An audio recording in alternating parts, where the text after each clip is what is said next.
If you've been wanting to teach your students about residential schools, but you're not sure how to do it in a way that's authentic and respectful, interesting for your students, and also age appropriate, I've got a wonderful resource for you. It's a novel called The Mask That Sang by Susan Currie. It was published in 2016 and it won the First Story Press Aboriginal Writing Contest. It's a really interesting book. I remember reading it a few years ago and I was so captivated by the story I read it in one sitting. I had been looking for a few years for a novel that I could use to cover social studies curriculum at the same time that I did a novel study, and I knew when I found The Mask That Sang that I had found what I'd been looking for. I bought a class set and I used it in September as a read aloud / novel study to introduce the themes of social studies with my students. I also used it to introduce the universal themes of literature, things like love and friendship, the great journey, the big mystery, the capriciousness of fate, the loss of innocence. My students were completely captivated by the story. I even got emails from parents saying that their children were coming home and talking about what they were learning at school at the dinner table. One of my students, when the principal came in to say hello in September, said, "Have you read The Mask That Sang?" and said, "You can have my copy, I'm finished with it." It was something that really struck a chord with them, and I think that it's partly because the novel was so well written and it's such an interesting story, but it's also because students at this age, I teach grade 4, and they are really curious about what's going on in the world. They have an idea of what's going on from the news, but they don't understand the big picture of how things came to be the way they are. And when they have access to information that's told in a way that's at their level and they can understand, it's really gratifying for them to get those answers. You might think, well, is the issue of racism and residential schools, and there's also issues of bullying and addiction in the story, is that too heavy for grade 4? But I think that the author tells it in a way that is at their level. It's a way that they can understand what's going on, but it's not so specific that it might be traumatizing for them to hear about it. So I wanted to read a passage from the book at the end just as an example so you could see how it's written, to see that it's written in a really clear way and in a tender way that gives students just the right amount of information. In the book, the main character's name is Cass, and her mother was a single mother and was raising her, and she didn't know who her mother was, Cass's grandmother, because Cass's mother was put up for adoption and put in the foster care system. In the end of the novel, Cass's mother receives a letter explaining everything that had happened to her. That's the part I'm going to read to you. "Your mother lived on the reservation until she was 6 years old. Her mother had passed away, and her father raised her as best he could, which was not really very well. The trouble was that he had been forced when he was a little boy to go to a terrible place where he had forgotten what it was like to have a father. So he couldn't imagine how to be a father. He had tried to find ways to escape his pain, which were not very good ones. That was a very hard thing for everyone. Then your mother was also taken from her home and sent to one of these nightmare places to live. It was called a residential school. The government said that its purpose was to take the Indian out of the child. The government and the churches did not think our culture should be part of the country. They tried to get rid of it by taking it away from children. Your mother was beaten there and starved and tormented. Everything was taken away from her, even the words in her mouth. She was punished if she spoke her own language. She learned that her traditions were bad. She learned that if she was to survive, she might be trained to do jobs that would suit her for being a worker in white society. She must be trained not to be herself. When she was 17, they finally set your mother free. But now she did not know anything about herself. She had forgotten how to speak to her family because she didn't know her language anymore. She had almost forgotten what a family even was. She did not know how to be a daughter, and she had no idea about what mothers and fathers were supposed to do either. She had learned that white ways were the real ways, and that everything else was fake. She had no solid earth under her, and she could barely stand. She was a toddler, staggering in a world that didn't make any sense.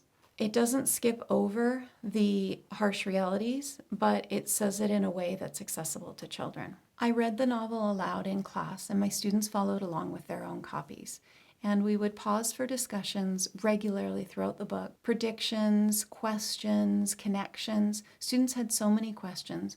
They talked about driving through downtown Vancouver and seeing the downtown east side, and they had a lot of questions about that. We talked about addictions in families. Lots of the students do have family members who have struggled with addiction, might be aunts or uncles, if they've heard about it from other families. We talked about racism, and students had examples to share. Students of all different cultures have heard stories of racism from the past, some from the present. So they really did have a lot of connections to the themes in this novel. The other themes that were really what made the story so interesting and heartwarming were the themes of love and friendship, how the two main characters go on a journey to solve a mystery, so the themes of the big mystery and the great journey. Loss of innocence is a theme that comes up again and again in the novel, as the main character has a loss of innocence as she learns about the wider world. And the students just had so many connections and so many insights that came from reading this story. Sometimes if we had too many connections, what I would do is I would just have them do partner talk with each other, because I wanted to keep the story going. I tried to read 2 to 3 chapters a day, because I find that if we can read the story over 1 or 2 weeks, then the students really get into it more than if I have a lot of pausing for activities, then it takes maybe a month to read the story. That said, I do know that teachers really love a no prep unit, so I wanted to let you know that on the Teachers Pay Teachers store, there is a unit for The Mask That Sang. It looks like a good one. I bought it and I'm going to use it this fall with my students. I'll experiment with having some of the pages be just on the document camera and prompts for discussion. Some of it I'll use for group work, and some of it I'll have the students complete individually. Even though in the past I've just basically done reading and talking, this fall I'm going to introduce some of the activity pages as well. I've linked to the Teachers Pay Teachers unit in the show notes of this video if you would like to buy it. It's only $7. I think that just getting yourself one copy of this novel as well as the unit plan would really set you up to be able to take on this topic in the fall in a way that you can know that you're doing it with confidence, in a way that is going to cover a lot of themes, but you won't be sort of biting off more than you can chew. I think it would also be really good for high school students. It would be an easy read for them, and it would be a great discussion starter for a unit. Grade 6, 7 would be probably able to read it independently on their own, but for 4 and 5, I would say to read it as a class so that you can talk about the themes as they come up and answer the questions as they come up. One helpful strategy that I use when we're reading novels is I keep a list of characters on the board. I call it a who's who, and I just write a brief description and the name of the character, because sometimes students forget who the book is talking about when it says a character's name, so then they can just look up at the board and they can sort of find their place again.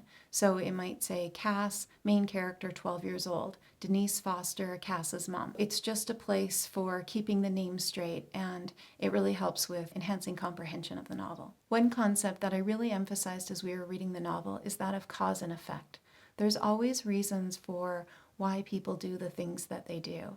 Is a character a bully? Well, maybe someone was a bully to that character. Was it a classmate or was it a parent?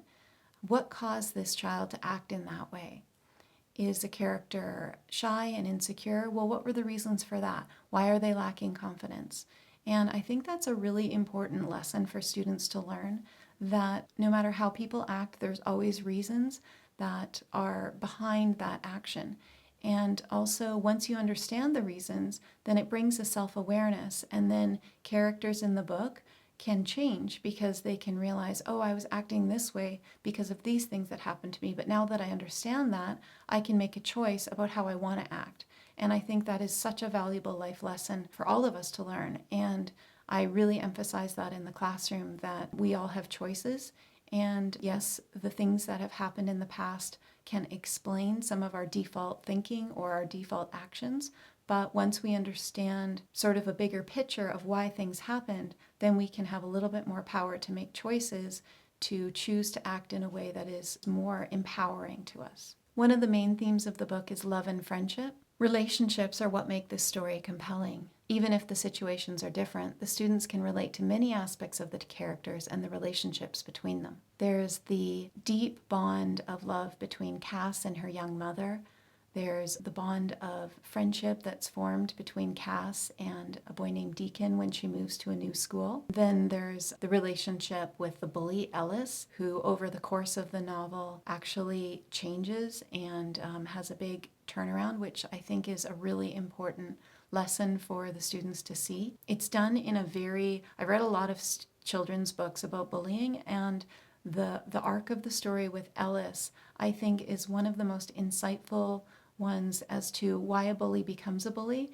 and how that can change. What makes this book fun is the themes of the big mystery and the great journey. And Cass and her friend Deacon go on a journey to discover, well, first of all, the mask is pawned at the pawn shop. The mask is some supernatural thing that is speaking to Cass and giving her a sense of courage and strength and egging her on to stand up to bullies, to just find her own power. And then Mom, who needed some money, pawned the mask because she didn't realize how important it was for Cass. And so Deegan and Cass go on a journey to try to find the mask. And it goes through a really interesting little adventure where they're interpreting Cass's dream and they're following the clues of the dream to find out where the mask is.